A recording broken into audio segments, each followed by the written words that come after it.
friends, Heidi here from Rain Country. God is good all the time, and I'm here for another Monday this and that video where I talk about all kinds of different topics, giving you tips and tricks and ideas and things I'm working on and updates and more. So let's get to the topics of today, starting off with the Dandelion fermentation starter bread, as you can see in this image right here. So over the years, ever since I've been working on creating different fermentation starters and trying them out in many different ways, one of the things that really intrigues me that I'll practice at every so often is using the fermentation starter, like this one that you see right here. I just started a couple days ago. This is Honeysuckle fermentation starter, my first time making one of those. The idea of making bread with that and not always having to rely on dry yeast, I thought would be a fun thing. And so through the years, I've been working on perfecting it. Now, the reason I wanted to start doing that is because I'm not always crazy about sourdough. I do like sourdough, but I'm not always crazy about it. But I'm also learning more about the sourdough process, even though I've done it years ago. I even made my own sourdough starter, just using flour and water, and it was a fun process. But I thought I would like to try something a little bit different to see if I could get a little different flavor. What I found through the years is that the process is still going to take about as long as sourdough because you're relying on a more natural yeast. And so really it's virtually the same thing. You're just creating a starter fresh every time.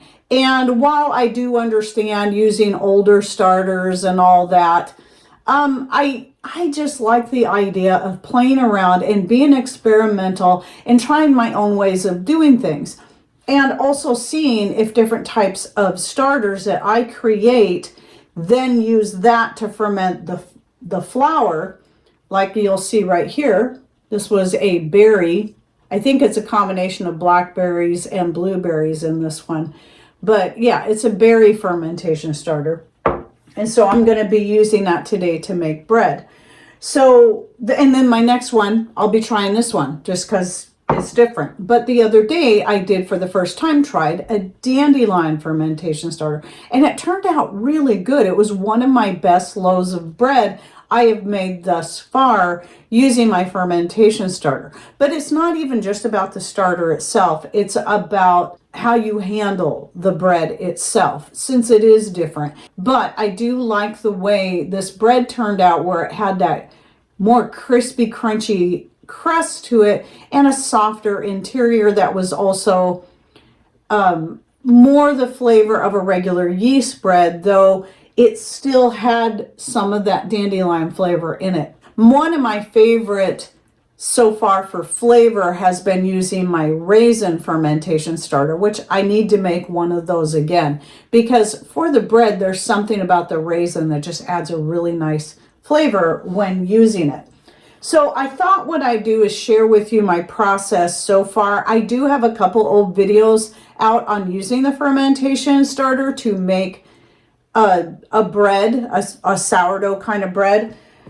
But I just wanted to cover this because I'm constantly experimenting and changing how I do things. Now, so what I do is I simply take a jar, fill it full about maybe a half cup to a cup of my liquid fermentation starter, which, by the way, I will link to the video on how to make your own out of whatever fruit scraps, fruits, vegetables, herbs, anything you've already got on hand, you can make a fermentation starter out if you just want to consider the flavor. Like I most certainly wouldn't use some kind of very bitter herb like wormwood or feverfew to make a fermentation starter, because that wouldn't taste very good. I usually don't measure. I just add some of the liquid to a jar like this, and then I put in my flour.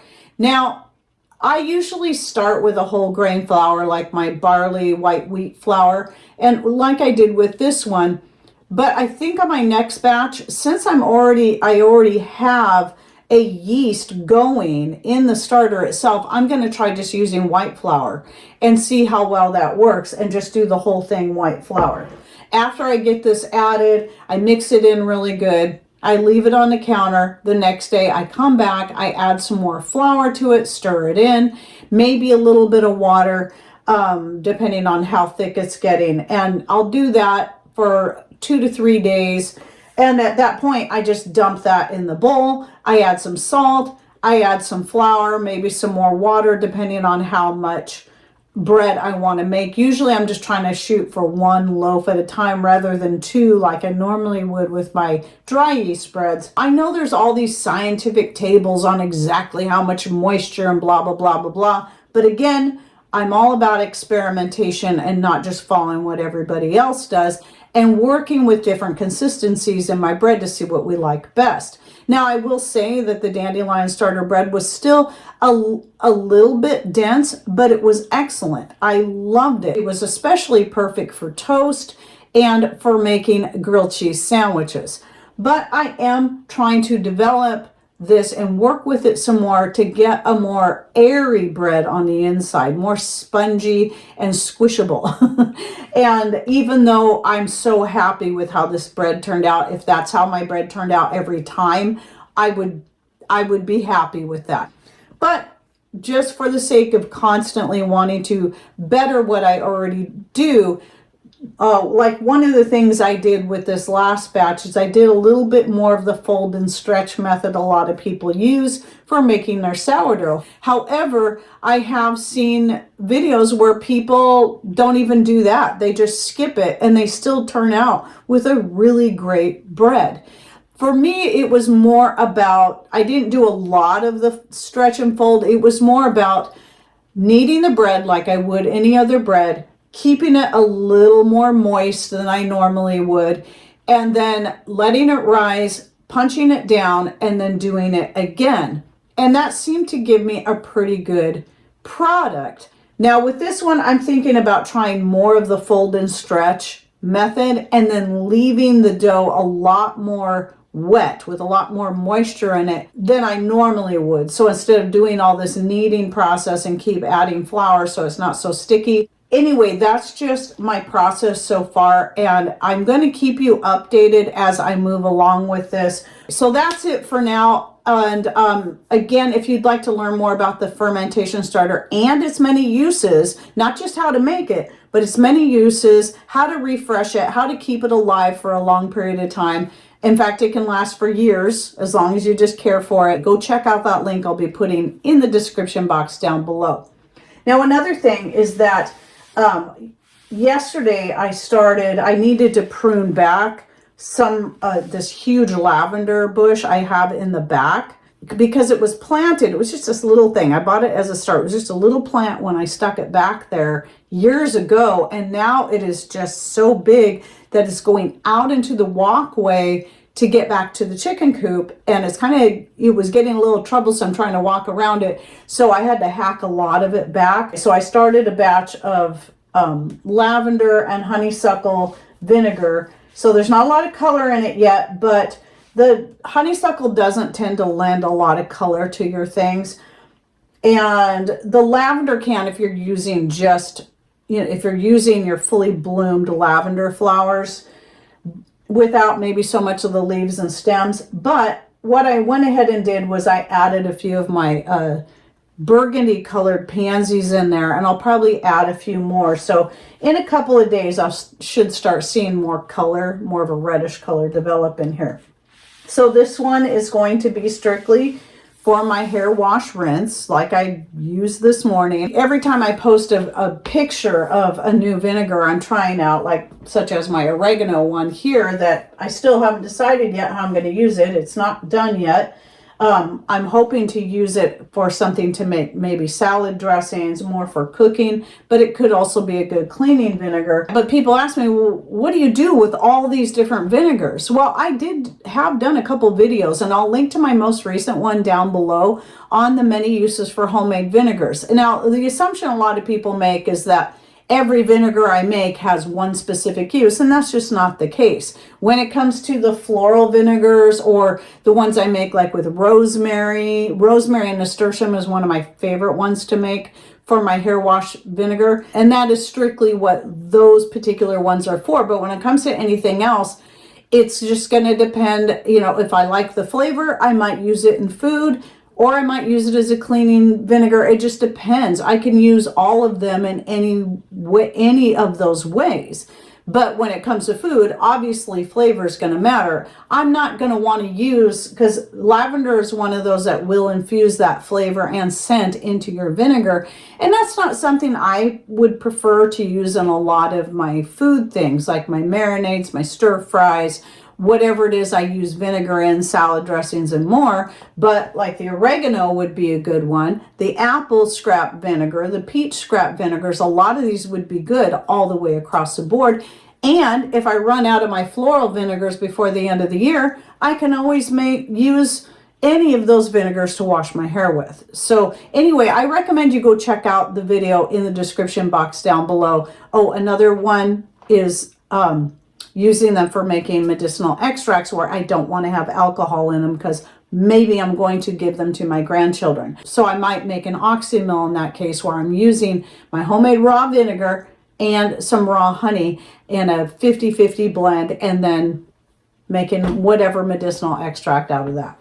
Moving on from there, let's talk a little bit about cold infusions. So another post I made this last week was a picture of the 2 recent cold infusions I had made. And one was of the thyme, which was a new one to me. I thought, why haven't I thought about doing this before? Because I love the taste of a hot thyme tea. And why not try it as a cold infusion? And yes, it is excellent. I love it. And then I also went ahead and made a mojito mint, which is one of the most common ones I make, because I get so much mojito mint, and there's something about that particular minty flavor that I especially love in the summertime, especially in the form of a cold infusion. It is excellent. So where I don't like it as much as a hot tea, it just seems to lose something as a hot tea, whether you're making it from fresh mint or dried mint. It's just not the same as the cold infusion. When I posted that picture, people were like, well, can I make it out of this, or can I make it out of that? I'm just going to say yes, as long as it's edible and it's something that you enjoy the flavor of. Yes, I have even made cold infusions using pieces of dried fruit like apples, or mixing dried fruits with, and you can use fresh too if you want, with other types of herbs, or even made them in a form of kind of a sun tea, setting it out in the sun so it could brew faster, and then sticking it in the fridge to cool. Okay, now I wanted to just talk quickly about some of the more recent herbs I'm starting to put dry and put up. One being my, I've only got a few because they've only just started blooming, are my daylilies, and these are the dark pink ones, as you'll see right here. My orange ones haven't started yet. Eat them fresh with a dip, add them to stir fries. I've done that, and to salads. They're excellent. I love the taste of daylilies. A lot of times I'll just eat them right off the plant. But when I start getting a lot of them, and I'll, you know, and maybe I'm not going to eat them all fresh, which you're going to want to do. You're going to either want to eat them all right away, refrigerate them for maybe use within the next couple of days, or dehydrate them. So what I like to do with the daylilies when I dehydrate them is I add them to my greens blend.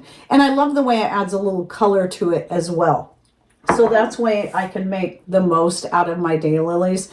So you get to enjoy their beauty, and then you quickly pick them because they're going to die by the end of the day. If you'd like to learn more about daylilies and their health benefits, I'll be putting the video link to that in the description box down below. And another video I'll be putting down there is the benefits of red clover, which I have here. So this is one of the ones I'm putting up. I just about have this jar full. I tend to like to keep them whole because they look cool, but you can still pack them down and fit quite a bit in there. So I'm going to pack that full, and then probably get another pint dried up so I have a full quart by the end of the season.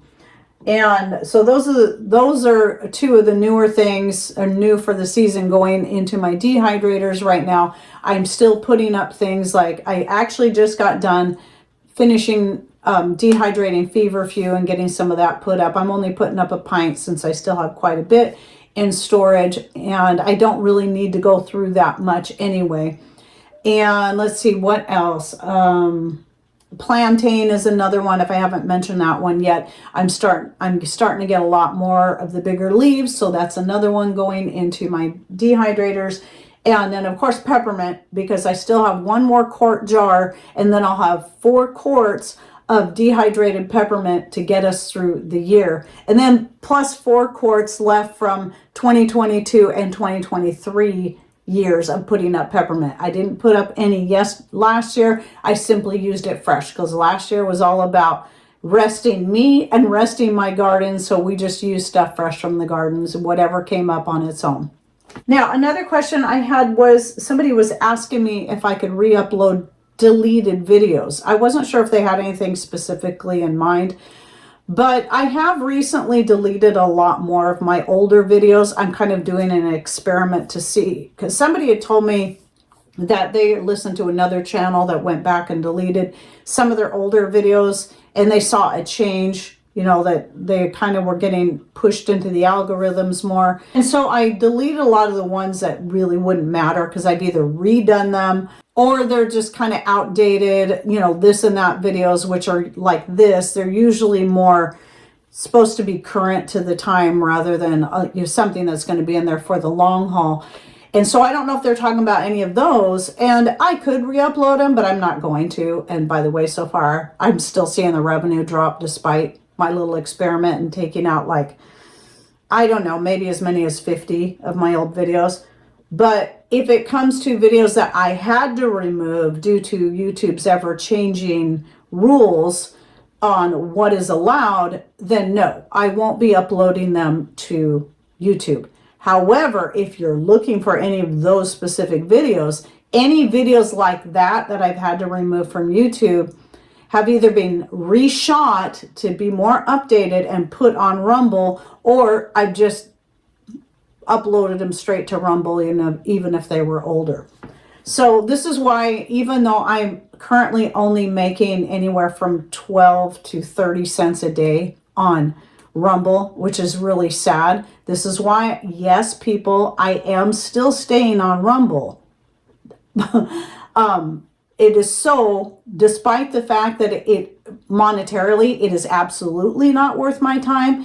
It is worth my time to make sure that information like that I believe is valuable, can still be put somewhere where people can access it. And for the sake of the people that have absolutely deleted all their Google accounts and don't want anything to do with Google, out of respect for them, I'm still doing that. I think some people misunderstood what I was saying in the video on YouTube versus Rumble.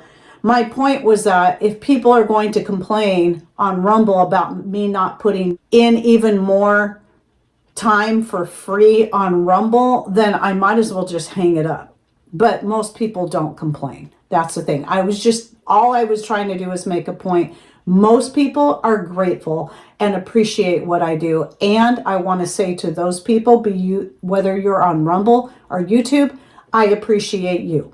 And I appreciate your kindness and your encouragement on either platform. It does help me a lot. But also just to remind you, if you're one that doesn't care what platform, please watch me on YouTube, because even with the still consistent drop in revenue by the day, I still make more money off of views on YouTube than I ever could on Rumble unless things change.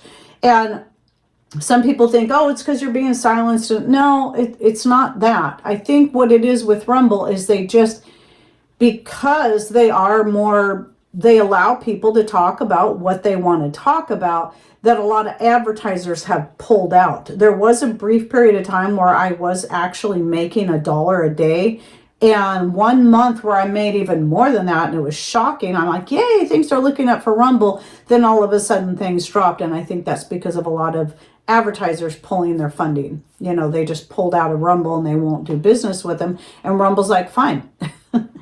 You know, because they were trying to get Rumble to stop allowing certain people to put their videos up, and Rumble said, we don't have to agree with them, but they have a right to free speech. So, you know, take it or leave it. And so some of the higher paying advertisers left. That's my assumption, on my hypothesis on why revenue keeps dropping on Rumble, where why it keeps dropping on YouTube all has to do with the algorithms and who they choose to push out there. And it's not just my channel that's being affected, it's channels of all types, all varieties, and all sizes, be they little or massive.